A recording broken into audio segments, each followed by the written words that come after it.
Hello, and welcome to the 4th English Today Business DVD. In this DVD, you can watch another 4 episodes of our story, On the Job, followed by the business skills section that looks at another aspect of win-win language. We'll then look at the following language topics. Describing the stages in a business transaction. Expressions used at international business fairs.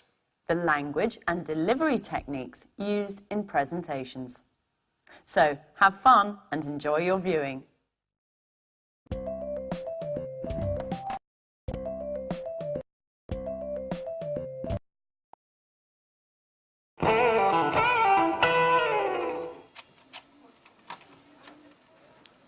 Who's in charge of delivery to the Blue Moon bookshop? Ann and I. Why? They've just telephoned complaining that they haven't received anything yet. Well, that's impossible. I sent the delivery 5 days ago. That's just it. I don't understand what could have happened. The merchandise should have arrived by now. Anne, call the shipping agents to find out what's up.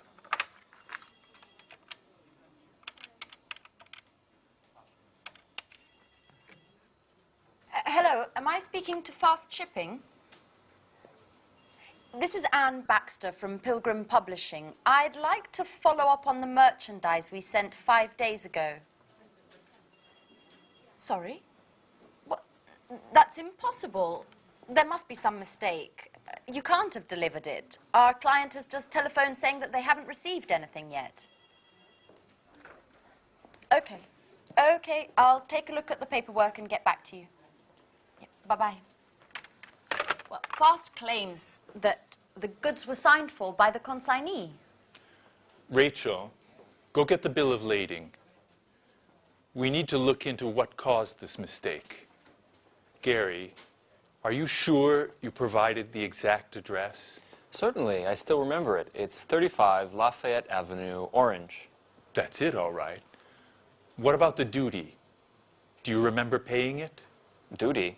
Excuse me, Mr. Stevens, but we're EU members and aren't required to pay duty. Merchandise is free to move between the member states, and duty is no longer required, nor is documentation. EU? What does Europe have to do with it?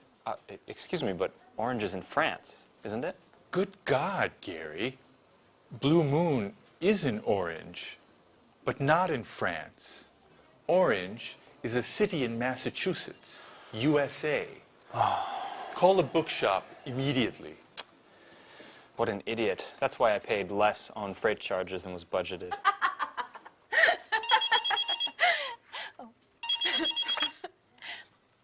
Hello, Pilgrim Publishing. This is Anne Baxter. How may I help you? Hello, this is Victoria Lee. I'm calling in regards to the shipment. I was wondering if you had any news yet? Yes, actually, I was just about to call you. Unfortunately, there's been a misunderstanding, but don't worry. We're taking care of things on our end, and you should receive the goods very soon. Could you tell me exactly what's happened? My boss is extremely upset. The shipping documents were in order. According to the bill of lading, the supplies should have already arrived. Can you explain why the merchandise is blocked in the custom warehouse? Customs? Oh, no, you see, I'm afraid there's been a slight problem in addressing the goods, and they've been sent to a destination in France instead of Massachusetts. France? Massachusetts? What are you talking about? The merchandise was destined for China. China?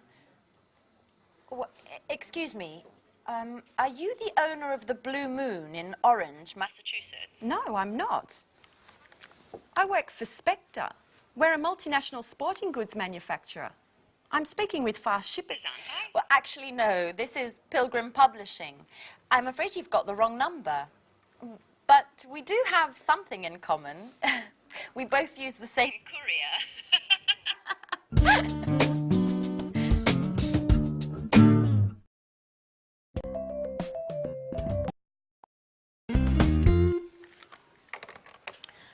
Life is funny. I dial a wrong number, and who do I call? A publishing house. Maybe it's fate.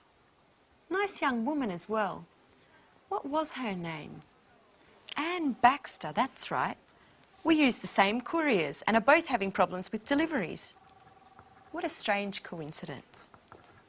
Mrs. Lee, have you spoken with fast shippers yet? Not yet. The number's always busy. We have to figure out what's happened. This delivery delay is costing us a lot of money.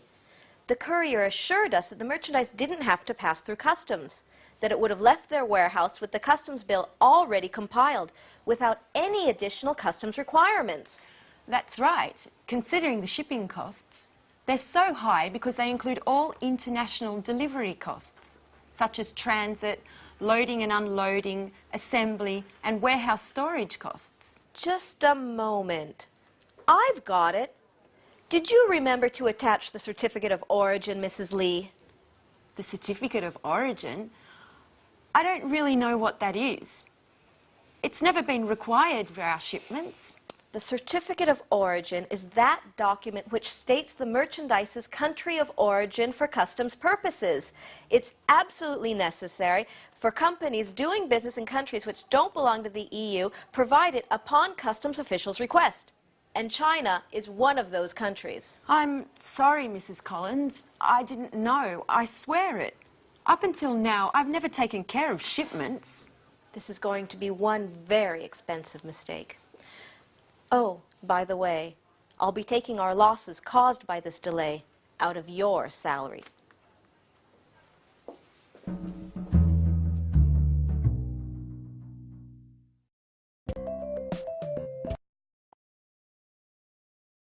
Orange, France, Orange, Massachusetts. Well, that's an understandable mistake. But Orange, China? You see what can happen if the goods are addressed to the wrong place. It can be very costly, as we saw in the video. Now, let's look at that process of buying and selling, that transactional process, and the commercial documents which are related to that. But first, do you know other terms for the word goods? Other ways of saying goods. There's products, merchandise, and also freight. Do you know that? Freight. F-R-E-I-G-H-T. Yeah, all four of them we use. Products, goods, merchandise, and freight. So let's look at that process now. And imagine that we are a buyer, a potential buyer. We would like to buy something. And so we contact a seller. Look at the screen, which will give you the list of the documents which we would need to do this transaction. The first one is the buyer makes an enquiry. Now, enquiry can be written with an E at the beginning or an I, an inquiry. So what's that? Well, that's to ask if goods are available, what the price of those goods are, what the conditions of delivery are, and also what the terms of payment are. So we as the buyer make an inquiry. Now, the potential seller sends back another document which is called the offer or the quotation. In that document, the seller offers to sell us the required goods, the goods that we have ordered at their price and with their conditions. After that, we as the buyer decide if we want to go ahead. And if we do, then we make the order. That's the third document, the order. Now, in the order, we have all the full particulars and details of the goods that are to be supplied by the seller. So we have the inquiry, then the quotation, and now the order. After the goods are then packaged and they are prepared for transportation, usually we contact a shipping agent. Now, a shipping agent are the people who actually organize the transportation of merchandise. And they're also called freight forwarders. You see that word again? Freight. Freight forwarders or shipping agents. Now, that can be by sea, by land, or by air, depending on where the goods are going and what the goods are. Okay, So we decide to make the order. Now, the actual process involved at the beginning of payment starts with what we call a pro forma invoice. A pro forma invoice. Now, this is like an ordinary invoice, but in fact it's not the real one. It has all the details of the transaction, but it's not yet the real invoice. And that's often given to shipping agents who are doing the transportation. The most important document of payment is the invoice or the bill. Now, in the invoice, it's the document that describes the goods, the freight, the merchandise, the quality of that, the quantity, and the price. Also, the terms of payment and the delivery. And the invoice is sent to the buyer with the goods. It accompanies the goods. Then we, as the buyer, have to actually buy the goods, and to do that, payment takes place. Now, the safest way to pay for goods is still the letter of credit. And this is used extensively because it's the safest way. Because why? Because what it is, and it's an agreement between two banks, the banks of the buyer and the banks of the seller. And when the two banks agree, it's a much safer condition of payment. And as you heard in the video, you heard the words consignor and consignee. Well, the seller is the consignor and the consignee is the buyer. Okay? I hope that gives you some idea of what the whole selling and buying transaction is about, and also the main documents that you need in that process. Okay? Great. So, see you again in the next lesson. Bye.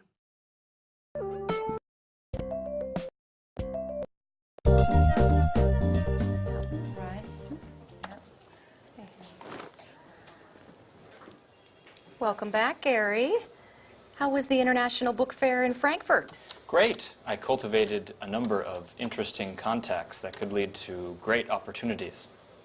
I also participated in a very important conference on the current state of affairs in the international book market.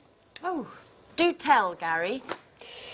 Yes, okay, but just a brief summary because I've really got to get going. Mr. Stevens wants a report on the trade fair ASAP, and I've been away for 3 days, so I've got a ton of work to catch up on. In any case, a number of the top company representatives from the largest international publishing houses participated. The most interesting presentation was surely that of John Schumann, one of the top experts in the publishing sector. And what did he have to say? Excuse me, just a moment. It's one of my contacts from Frankfurt. As I was saying, John Schumann, using the most current data as his starting point, he determined that the publishing market is growing slowly and that the number of readers is stagnant. It's the readers who already buy books and who want to increase the size of their libraries who are responsible for sales. To cut a long story short, the current crisis has been around for a while. Unfortunately, yes. Just the other day, a friend of mine from Amsterdam in the publishing trade was telling me that his company has had to let 15 people go since the beginning of the year. You're kidding. Does that mean that we could become redundant? No, Rachel, I just finished telling you that the trade fair was a huge success. We've just got to look at these things over the long term. It's the latest technologies that will offer the most success in this market. What do you mean? I'm talking about digital editing. We are on the cusp of a revolution in publishing. In other words, the transition from printed publishing to digital publishing. I'm afraid I don't agree with you, Gary. Internet, email, CD-ROM, DVDs, and all electronic gadgets put together will never substitute the joy of reading a book. I know, Rachel, you are a Luddite, but this is the future. The owner of a multimedia publishing house from Stockholm told me that they were able to greatly lower production, distribution, and warehousing costs, all due to digital publishing. Not only that, but just think of the level of interaction we can achieve with readers via internet. And besides that, just a moment, excuse me. I bet it's one of your important contacts from Frankfurt. Yes, as a matter of fact, it is. Judging from your expression, I'd say that these contacts are mostly female.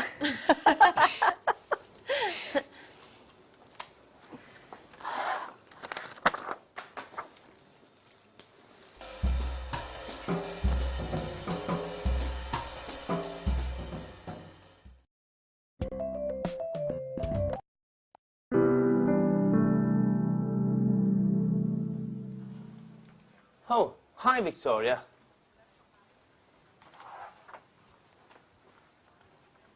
Why weren't you at the meeting this morning? Which meeting? The meeting that Mrs. Collins called with all the department heads to come to grips with the situation. And I quote, to discuss the means with which we can improve both production and company efficiencies. No one told me anything. I bet she did that on purpose, my darling boss. She wanted to get back at me for a mistake I made on a shipment. She always keeps me out of the loop on all the important developments and makes me do the work of a secretary. I hate her. Come on, Victoria, chin up. Things will get better. I'm not sure about that, Paul. Anyway, tell me, what did you discuss at the meeting? Well, you can imagine the tone that Mrs. Collins used. She prefers cold and distant. She urged us all to work even harder to overcome this difficult moment for the company. According to her, we should be working 24/7, 365.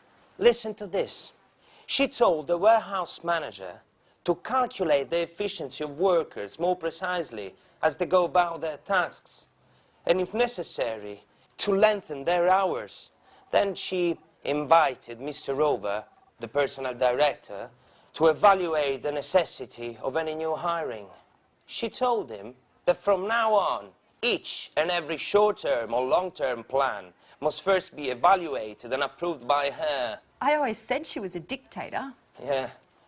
And she claims that we should be delighted at her flexibility, and that many corporate heads she knows would just resort with a huge personnel cuts to improve the situation. Oh, what an understanding woman. You bet. Then she added that companies need to meet deadlines and to work within strict budget in order to keep clients satisfied and remain competitive in the market. Finally, referring to you, she reminded us all that delays and errors in projects are absolutely unacceptable. What are you doing, Victoria? Are you taking notes?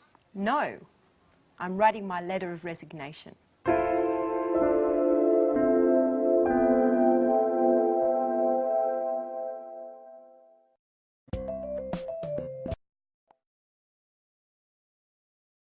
Did you hear what she said? She said, I'm writing my letter of resignation. Now, do you remember what that means? Letter of resignation, it means she wants to resign, she wants to leave the company and quit her job. Poor Victoria.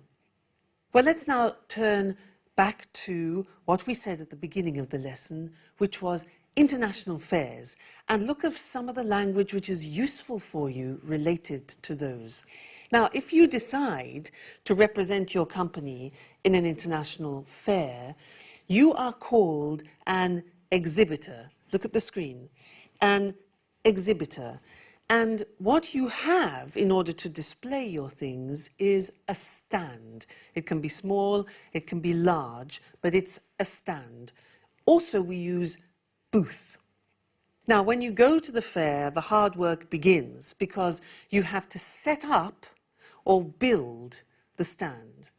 Then, when it's ready, you display, which means to show, you display your goods, your products, or your services. Then at the end of the week, usually it's a week, you take down the stand. Now, if you're on the stand, it's really hard work, and I want to help you with some phrases that can be useful when visitors are walking past. Now, as they walk past, you often want to invite them onto the stand. Sometimes they will talk to you directly, but other times they just want to come on and look around. So you could say, do come in and have a look around. Have a look around. Now, another thing we use, which is very nice, is please feel free to browse. Please feel free to browse. Browse, which is also computer language, it means to look at things calmly. Okay? Now, obviously you don't want to abandon them, so you could say, if you need my help, don't hesitate to ask. If you need my help, don't hesitate to ask me. Okay? Now, obviously, with potential clients, there comes a time where you will be talking about prices. So, often a question that they will ask you is, what price discount do you offer on large quantities? Price discount, okay? Or what discount do you offer on upfront payment, which is an American term, or cash in advance, which is the British term. So that means you pay upfront, you pay before receiving the goods. Now, when you're answering questions like that, it depends on the person you're talking to, because they might be from Japan, from Germany, from America. So an important question to ask is, which currency would you like me to quote you in? Which currency? It could be yen, it could be pounds, it could be French francs, for example. So which currency would you like me to quote you in? Now, you could also say, for example, our price is X works, fob, or chief. Now, these might be familiar to you. They are the specific Incoterms. Incoterm means the international contract terms. Okay? Let's move on. Payment. Now, that's an important consideration. The question could be, what are your terms of payment? And you might want to answer, well, we usually work with a letter of credit. And as we said before in the previous lesson, a letter of credit is probably the safest term of payment. Then delivery questions could be, how long will it take you to deliver after confirmation of the letter of credit? Other possibilities are, they will ask you, what are your delivery conditions? Can you shorten your delivery time? Now, shorten means reduce it. So can you shorten your delivery time to, for example, 15 days? And another thing is transportation. Which freight forwarders, do you remember that? Shipping agents. Which shipping agents or freight forwarders do you use? Now, if you have to produce things, then you could ask the question, for example, or state, we need 60 days production time. Another word for production time is lead time. So we need 60 days production time, lead time from receipt of the letter of credit. That's very important. These conditions are extremely important to state at the beginning of your business relationships. Then, when you've talked and when it's time for the client to leave, you exchange business cards. So you could say, here is my business card with our company details. You can reach me on this number anytime during office hours. Notice we say you can reach me, you can phone me, you can contact me. Then after the fair, you can say, for example, let me know if you need anything, or give me a call if you have any queries. Queries, another word for questions. Don't hesitate to contact me if you need help. Okay? And then just wish them have a good trip back, because they've probably traveled from another country. All right? Well, I hope that helps you in some way to deal with the situation when you're on the stand. And good luck, because it's really hard work. Okay, thanks very much, and see you in the next lesson. Bye.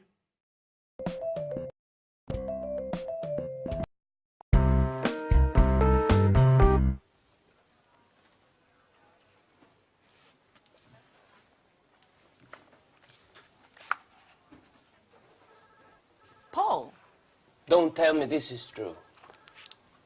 Are you really going to leave? yes, Paul. I just can't stay here. Since Mrs. Collins has arrived, the work climate has become unbearable. She never misses an opportunity to humiliate me and to assign me the most demeaning tasks. And what are you going to do now? Well, I've got in touch with a number of companies. This afternoon, for example, I have an interview with a publishing house. Publishing house? You're not going to become an author, are you? Precisely. You know it's always been a dream of mine. I don't think the interview is going to focus on my literary talents. But, Paul, you look awful. What's the matter? I'm a bit concerned about things. We're having a meeting with the major shareholders of Spectre to take a look at the balance sheets. And is that a problem? Well, as you know, the year-end balance sheets provide an overview of the economical, fiscal and fiduciary effectiveness of our management. And I certainly hope that scrutinizing the books won't uncover inconvenient discrepancies that could lead to a change of a company leadership. What exactly are you referring to? As you know, things haven't been rosy lately, even if there has been a slight improvement in share prices during the last quarter. However, at the same time, the outstanding debts to our suppliers have also increased. In other words, our revenues don't cover our expenses. The situation is serious then. That's right. I'm afraid we'll need to resort to additional outside financing. I've been calculating the various balance sheets entries to understand what's causing our debts and try to develop a plan of attack to get our weak points under control. The results are anything but encouraging. As you well know, the solidity and integrity of our financial core assets are indispensable to keeping our production capabilities intact and revenues flowing.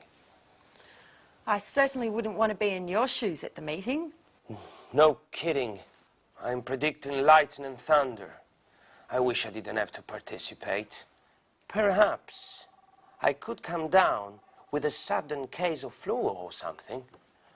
How about kidney inflammation accompanied by high fever caused by a highly contagious virus mysteriously present in the company? You'll laugh, but now that you won't be here, I'll have to double the work.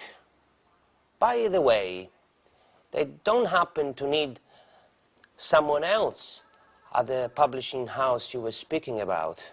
So you're a secret author as well? No, but I can do a lot of things. For example, use a computer, make photocopies, send faxes. That should be enough, shouldn't it? What a clown. I'm going to miss your jokes, Paul.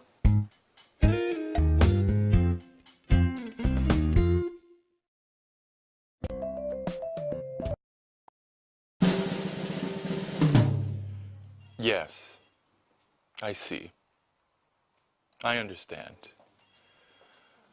But it has to be done by Friday. Is that possible? Good, good. It's very important. We'll be in touch. Thank you. Goodbye.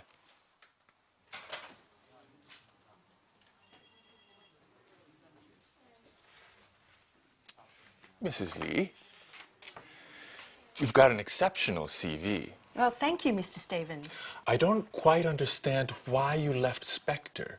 According to this, you were in a position of considerable responsibility. That's true. I was very satisfied with my job at the beginning. I had a very prestigious position and many high-profile projects were sent my way. However, once Spectre was taken over by a Japanese multinational, things just took a turn to the worse. My boss was let go, many of my colleagues were transferred, and I was relieved of my duties.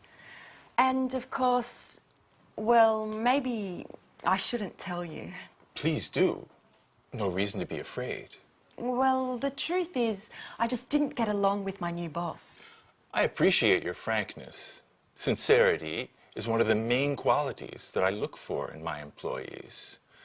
But tell me, Mrs. Lee, how are your bookkeeping, invoicing, and administrative skills? Excellent, I would say. But I wanted to speak to you about an... Are you familiar with the publishing market? Yes, to a certain degree. But as I was saying, ever since I was a child, I've always been fascinated by... You can tell me about your dreams at another time, Mrs. Lee. Currently, we're busy with our year-end balance sheet, and I need a well-trained assistant to prepare an assessment of our administrative expenses and to study our assets and liabilities. You, considering your experiences, appear to be a perfect fit. Well, thank you, Mr. Stevens. But once this emergency has blown over, I was wondering if perhaps you could take me into consideration as Yes? as an author. I'm quite talented. My literature professor at university used to encourage me. This is not a school, Mrs. Lee. I got in touch with you to speak to you about our marketing office. That's what I'd like to hire you for. Please don't be offended, but keep your dreams to yourself for the moment. As far as books are concerned, we can get started on the bookkeeping immediately. Certainly. But later? We'll see. We'll see.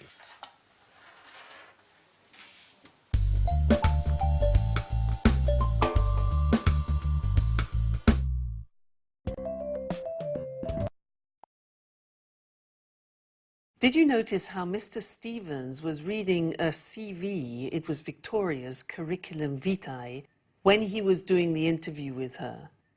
Well, often, in reality, people doing interviews don't have time to read the whole CV.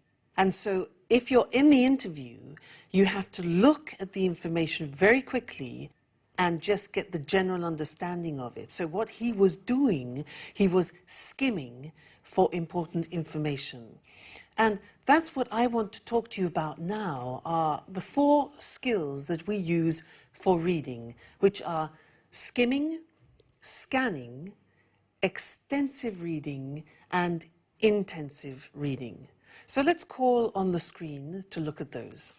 Now, the first thing that I talked about was skimming, which is what I said Mr. Stevens was doing. And that means that you read quickly in order to get the most important information or to get the gist. The gist is the general understanding, the most important information, to get the gist. And this is what you will do in your job, for example, if you have to read a newspaper quickly, magazines, business and travel brochures, for example. So you read them quickly to pick out the important information. That's skimming. The second one is scanning. Now, we use scanning in order to extract particular information, a particular piece of information. So, for example, if you want to see a particular television program, you scan it. If you want to think about travel, if you want to see what train or what plane leaves a train or a plane schedule, you scan it and pick out the particular information important for you. Also, a conference guide. When there are many speeches, you scan and pick out the one relevant to you. So that's skimming, scanning. What about extensive reading? Now, extensive reading is the type of reading you use when you want to obtain a general understanding about a subject. So, for example, it could mean for you reading a market strategy book, or a novel, or a magazine article which is related to your job. So, extensive reading for general understanding. And the last one is the intensive reading, and that is for very close, very accurate reading for detail. And that's where you read for every word. It's important to understand every word and every fact, obviously. And in this case, you would use it with like a bookkeeping report, very important to look at the details, an insurance claim, or for contracts. Terribly important to read every word. That is intensive reading. So remember that when you're in your workplace, it's important to be able to move between skimming, scanning, extensive reading and intensive reading. Sometimes in English you are tempted to want to understand every word, so you use the dictionary. It takes ages. It's just not necessary. Remember, check on what the task is that you want to achieve and then choose whether you need to skim or scan, and don't bother about the words that you don't understand. Go for the particular information. All right? So happy reading. Bye and see you in the next lesson.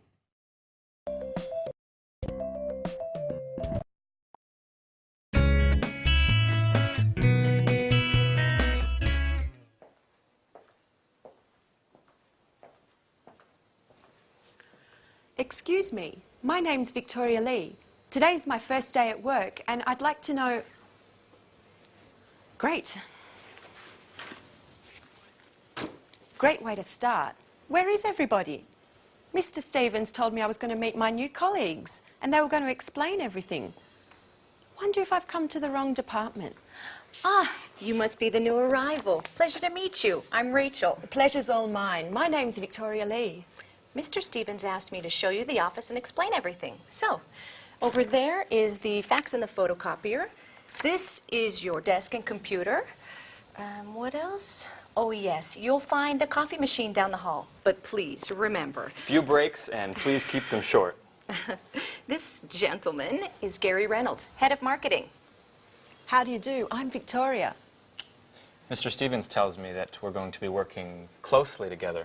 I must say, it's quite a pleasure to spend so much time with such a lovely young lady. Happily married woman, married with a son, as a matter of fact. Well done, Victoria. Let him know who's who. Gary's the kind of guy who can't control himself with attractive women. Thank you for the compliment, Rachel. Let's get down to work.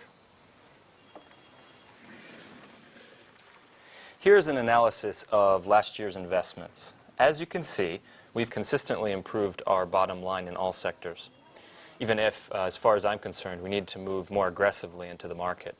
What exactly do you mean? Well, improve our e-commerce play, for example.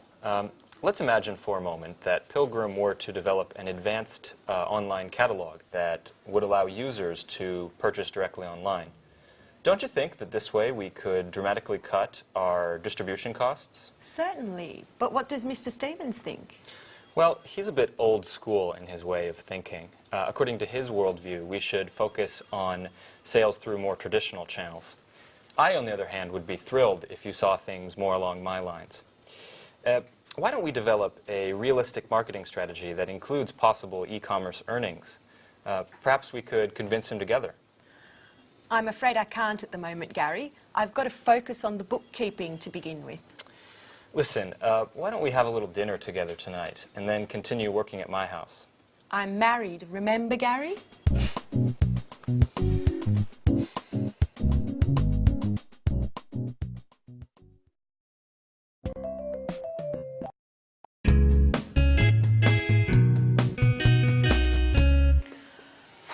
Statistics, accounts, reports.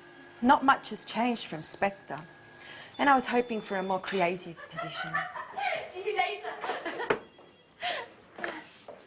Oh, hello. You must be the new hire. I'm Anne Baxter. I'm Victoria Lee. I recognise your name. Have we met before? I don't think so. Or perhaps we met at the Red Lion pub. I often go there with my friends. No, it doesn't sound familiar. Actually, I have a son, so I don't get out much. But still, I've heard your name before. Just a moment, now I remember. We met on the telephone when I was still working at Spectre. We both had that problem with our courier, Fast. Oh, yes. Oh, yes, I remember now. You were having problems with a shipment to China. Gosh, what a coincidence. Well, who would have ever thought we would end up working together? So, how are things going? Well, it's still too early to say. Today's my first day at work. Oh, well, I presume you've already met Gary. Yes, earlier. We're working on a project together. And I bet he's already invited you out to dinner. Yes, as a matter of fact. And he's probably told you that he loves working with charming young girls such as yourself. Yes, and how do you know? He always uses the same line. He did the same with me. How original. Well, I'm pleased that you've joined us here, and, well, I hope we'll become great friends. Yes, well, I'm sure we will. You're very nice. And who knows, maybe that telephone call was destiny.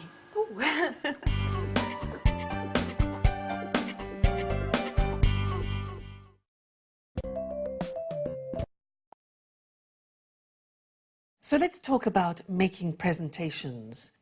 I think it's very important when you decide to make a presentation to give it a good structure, because that will help you when you're actually giving it. So let's look at some of the language which will help you give the presentation structure, okay? And let's call on the screen to help us with that. First, it's important to draw everybody's attention to make sure people are quiet. So you could say, for example, shall we start? Shall we begin? Or let's get started. All right, now those are ways to draw the attention of the audience. Then you need to greet them. So you could say, for example, good morning, everyone, which is quite informal. Good morning, everyone. More formal would be, good morning, ladies and gentlemen. That's more formal. So you greet them. Then you introduce yourself. So it would be like this. And an example would be, let's get started. Good morning, everyone. Let me introduce myself. My name is Louise Evans, and I'm in charge of marketing. Okay, so you give your name and also your position of responsibility in the company. So you can say, I'm in charge of, or I'm responsible for marketing.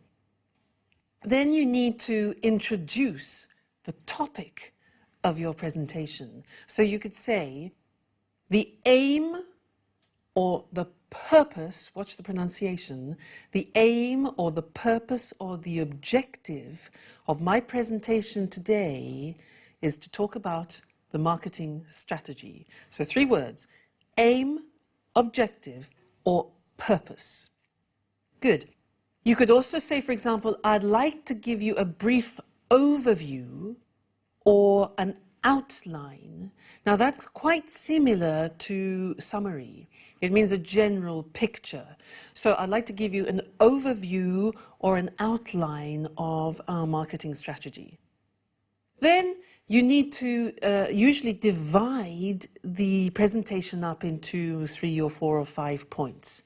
So we could say, I'll divide my presentation up into 4. Notice we say, I'll divide my presentation up into. It's quite complicated, that. I'll divide my presentation up into 4 points. Now, another word for points is items, or we could say headings, areas, sections, or subjects. Please don't say arguments, because an argument means a heated conversation between 2 people. So, I'll divide my presentation up into 4 main points, items, headings, areas, sections, or subjects. Then you need to look at the verbs that you can use, because you can say then, firstly, I'd like to discuss the marketing strategy. I'd like to introduce the marketing strategy. I'd like to look at is the same as analyze or consider. I'd like to explain, that means talk about the details so that people understand. I'd like to examine, I'd like to show, and I'd like to illustrate. These are the main verbs that you would use when describing what you're going to do. So firstly, you can say firstly, secondly, and finally, or last of all. So you see, you divide it up into sections. Firstly, secondly, finally, last of all. Now, it's often a good idea to talk about the duration, the length of your presentation, because often business presentations can be too long and boring. And if you say, for example, my presentation shouldn't take longer than 30 minutes, people are psychologically prepared and feel happier that they're not going to have to sit through a whole load of slides on a long, long explanation. Give them a time reference. Then, you need to decide when you're giving your presentation if you want people to interrupt you during it or if they should ask questions at the end of your presentation. Now, if you want to invite participation during the presentation, you could say, for example, please feel free to interrupt if anything's not clear. Okay? Please feel free to interrupt if anything's not clear, if you want to ask questions. Now, sometimes in a shorter presentation, you would prefer to take questions at the end of the presentation. So you could say something like this. If you have any questions, could I ask you to keep them until the end of the presentation? Let's look at that again. It's not easy. If you have any questions, could I ask you to keep them until the end of the presentation, when I'll be very happy to answer them? All right? So there you keep control of how much interruption you have in your presentation. So we've said, firstly, I'd like to discuss or I'd like to talk about the marketing strategy. Now, when you want to move on to the second point, you can say in English, good, now let's move on to my next point. Move on to my next point. Another possibility is, good, that brings me to my next point. So that's moving the presentation forward. If somebody interrupts you and you don't want to handle the interruption at that moment, you can say, yes, that's a very good question, but can I come back to that later? So recognize the question and say, that's a good question, to show that you're going to deal with it, but then say, can I come back to that later? And of course, if you say that, make sure you remember that question, make a mental note, and always answer it. Then, to conclude the presentation, you can say, I'd like to finish by saying that, or I'd like to conclude by saying that. Or you can say, in conclusion, I think we should, in conclusion. And the very last things to say are usually, thank you very much for coming. Thank you for your attention is not necessary because you're doing the work, they're there to listen to you. So it's just better, I think, to say, that's it, which means it's finished. And thank you very much. Thank you very much for coming, or thank you very much. All right? So I hope that helps you with your future presentations. Remember, structure is very important and it will help you remember things more clearly. So good luck with any presentation that you do in the future, and good luck in general with your business English. Bye.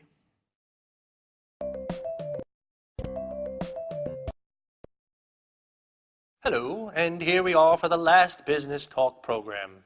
Hi there. Today we'll look again at win-win language, but this time we'll concentrate on the language of negotiation and small talk. We saw last time that those three fundamental points, organization, simplicity, and appropriate language, are very important in any context.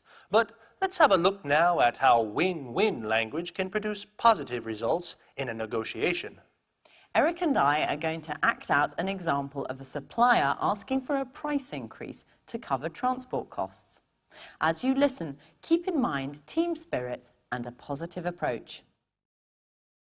Listen, James, I'm afraid we're going to have to increase the cost of our deliveries to you. We can't go on delivering at the price we agreed last year. The cost of fuel is too high at the moment. I'm sorry, Carol, but I can't accept any changes to our agreement at the moment.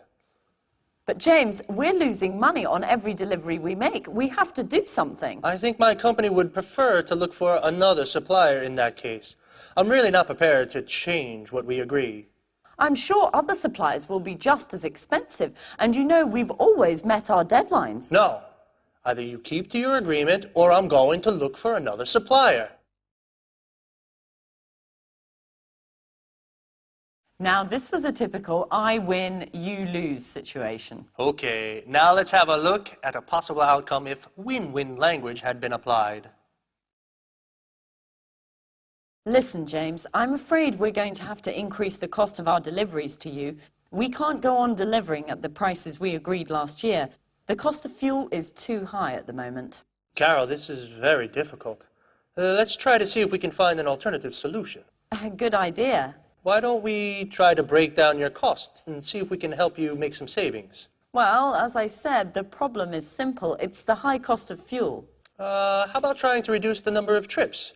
If we can order in bigger quantities, surely you can save on the fuel. It might be possible.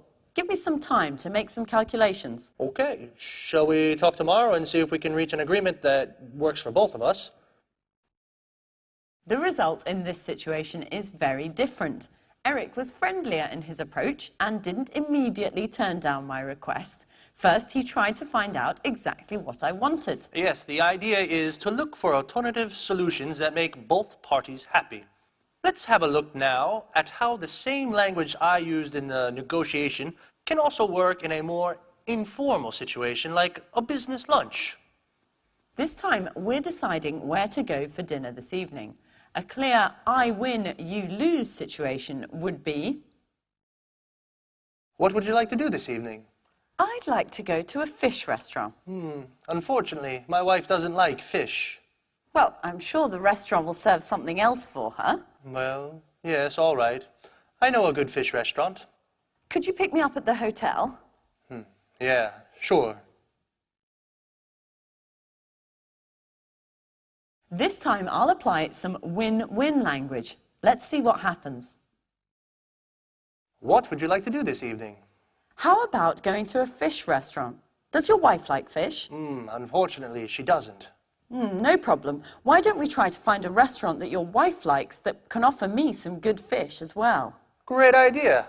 I think you'll like her favorite restaurant. They do fish, too. Fine. Let's meet at the restaurant. I can take a taxi from the hotel. Oh, of course not. We'll pick you up at the hotel. Okay, well, we haven't got time for anything else today, so goodbye. Bye-bye.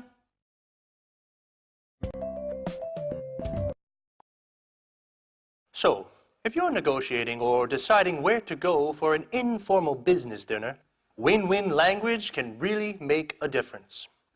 Let's have a look at the 4 phrases used in both win-win situations that made this difference. How about trying to reduce the number of trips? Why don't we? Why don't we try to find a restaurant that your wife likes? Let's try to see if we can find an alternative solution. Shall we? What time shall we meet? When placed at the beginning of a sentence, these phrases involve the other person and keep them involved in the conversation. Even in informal situations, it's important that no one comes away feeling they've lost. So this technique can be very useful. The key to small talk is simplicity. Use open questions. Where did you go on holiday last year? They keep the conversation going. Try not to use closed questions. Did you go on holiday last year? They only require a yes or no answer, which can often finish a conversation.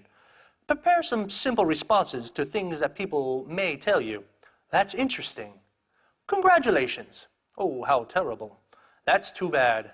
Fantastic. Amazing. Most important, prepare an appropriate way to say goodbye. I think it's time for me to get back to the hotel. Thank you for a lovely evening. I'm afraid I have to be leaving soon. I still have to finish some work. It's been wonderful meeting all of you. Well, it's been really nice talking to you. Use win-win language and everyone